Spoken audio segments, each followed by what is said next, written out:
दोस्तों नमस्कार। साधना सिद्धि अघोरी चैनल में मैं आपका स्वागत करता हूं और आज शत्रु का शरीर फुलाने का यंत्र और मारण विधि मैं बताने जा रहा हूं, क्योंकि मुझे ढेर सारे फ़ोन आते हैं, शत्रु बहुत परेशान कर रहा है।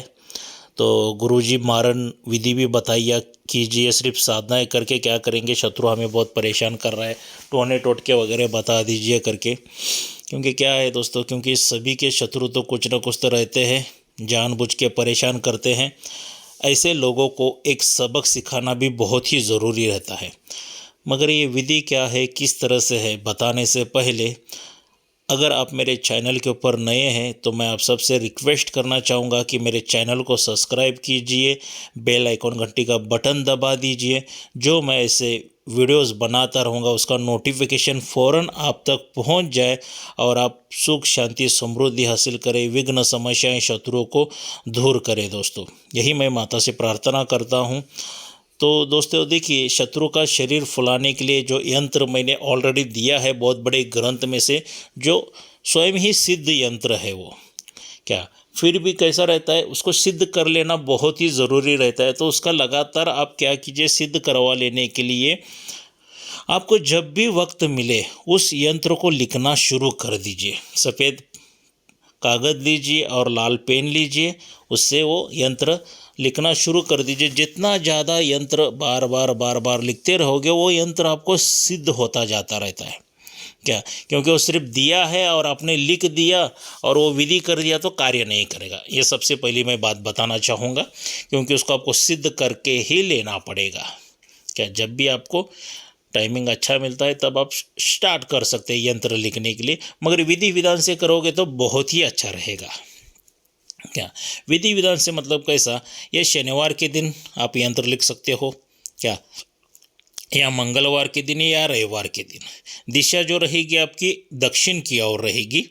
क्या, दक्षिण की ओर दिशा करके आपको बैठना है और सफ़ेद कागज़ लाल पेन लेना है और शाम के 6 बजे के बाद, 6 बजे से, शाम के 6 बजे से लेकर रात के 3 बजे तक आप ये यंत्र कभी भी लिखना शुरू कर सकते हो। ये विधि कभी भी कर सकते हो। क्या, जैसा यंत्र विंत्र आप लिखते जाओ, प्रैक्टिस करते जाइए और जब भी आपको लगे कम से कम 1000 तो यंत्र लिखिए। क्या, तो मतलब सिद्धि प्राप्त हो जाती है यंत्र लिखने की, उसमें एक अद्भुत शक्ति का निर्माण हो जाता है। क्या, और जब वो अद्भुत शक्ति का निर्माण हो जाता है तो जो भी शत्रु को, क्या, जो भी शत्रु का पेट वगैरह फुलाना है ना, तो उसके लिए बहुत आसान सी विधि है। कुछ पैसा खर्चा करने की ज़रूरत नहीं, कुछ नहीं है।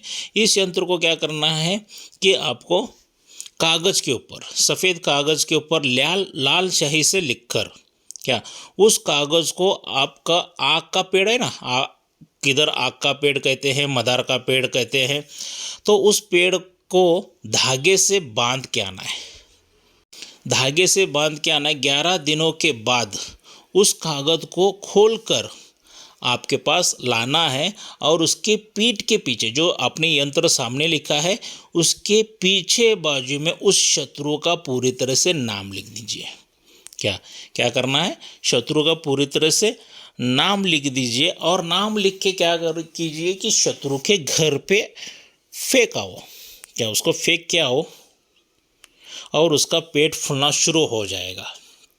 क्या, वो किधर हॉस्पिटल जाए, दवाखाना जाए तो पेट फूलने की बीमारी उसकी कम नहीं हो जाएगी। क्या, पेट फूलता ही जाएगा। मतलब थोड़ी सी आप अगर अपने शत्रु को तकलीफ देना चाहते हैं तो ये विधि कर सकते हो। वरना क्या कीजिए, इसको थोड़ा सा उसको ख़त्म ही करना चाहते हो, मान लीजिए इसको मार के ही डालना है, मगर तड़पा के मारना चाहते हो, क्या, उस जितनी भी आपको उसने तकलीफ़ दी होगी, आपके परिवार को तकलीफ़ दी होगी, तो उसका बदला लेना चाहते हो तो क्या कीजिए, सेम प्रोसेस वही आपको करना है। क्या करना है, सफ़ेद कागज़ पर लाल पेन से ये यंत्र लिखना है। जाके आग का या मदार के पेड़ को आपको एक काले धागे से या लाल धागे से ही बांध के आ जाइए। क्या, या काले धागे से भी बांधेंगे तो चलेगा, बांध के आ जाइए।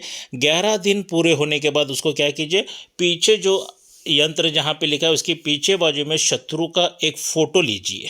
फ़ोटो भी बहुत ज़रूरी है, उसको अगर ख़त्म करना है तो फ़ोटो लीजिए और यंत्र के पीछे बाजू में उस शत्रु का पूरा नाम लिखिए।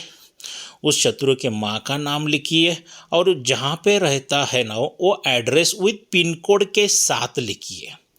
लिख के क्या कीजिए, उसको विधि विधान के साथ पूजा अर्चना वगैरह कीजिए, धूप वगैरह दीजिए क्या, और शमशान जाइए, मशान जाइए, वहाँ पे क्या कीजिए, एक थोड़ा सा 1 फीट का खड्डा निकाल दीजिए क्या, खड्डा निकाल दीजिए। उसके बाद उस कागज़ को क्या कीजिए कि उस खड्डे में डाल दीजिए, मतलब वहाँ पे डाल के दफन करना है, गाड़ना है, और उसके वो शमशान की मट्टी झाँक दीजिए और वहाँ पे कुछ नैवेद्य दीजिए, चिकन और शराब का, उस मशान को, शमशान को हो या कब्रिस्तान में करना चाहते हो तो उसको थोड़ा सा नैवेद्य दीजिए और उनके पास प्रार्थना कीजिए कि ये जैसा कागज़ गलता जाएगा, सड़ता जाएगा क्या, वैसा वो शत्रु का शरीर पूरा गलना चाहिए, सड़ना चाहिए, पेट फूलना चाहिए, फूल फूल के वो मर जाना चाहिए, पूरी तरह से तकलीफ में आके दर्दनाक मौत मर जाना चाहिए। ऐसा प्रार्थना कीजिए। पीछे घूम के बिल्कुल मत देखना, सीधा घर पे चले आइए, हाथ पैर धो लीजिए, स्नान वगैरह कर लीजिए, बाकी का जो कार्य आपका करना है वो आप कर सकते हैं।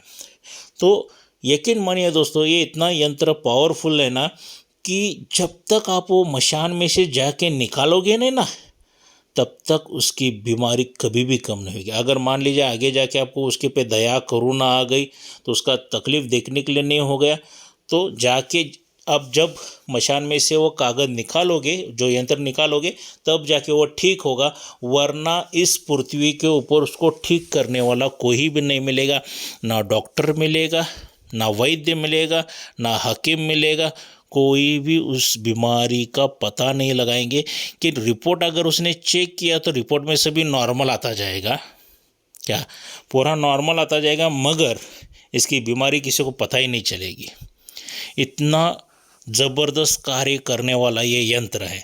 हाँ, मगर मैं इतना ही कहूँगा, इतनी बड़ी सज़ा अगर किसी को देना है तो सोच समझ के दीजिए। सच में उसने आपके ऊपर, आपके परिवार के ऊपर उतना अत्याचार किया है तो ही ये उसको मारण विधि ऐसा कीजिए, वरना छोटे मोटे जो झगड़े रहते हैं, लड़ाइयाँ रहती हैं, उसके लिए ऐसा कार्य मत कीजिए, वरना एक बार ये उल्टा भी हो जाता है क्या, उल्टा भी हो जाता है। उसके वजह से क्या है, कोई देखे या ना देखे, 2 लोग तो देखते रहते हैं, एक आप खुद और ऊपर वाला भगवान।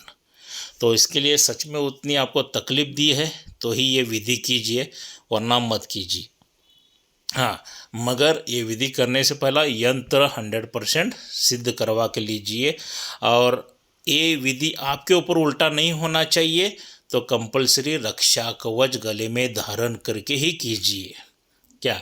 जो अगर एक बार उल्टा विधि भी हो जाएगा तो रक्षा कवच आपकी रक्षा कर देगा दोस्तों। तो वो सबसे, अगर आप रक्षा कवच लेना चाहते हैं तो उसका मूल्य रहेगा 11,000 रुपये।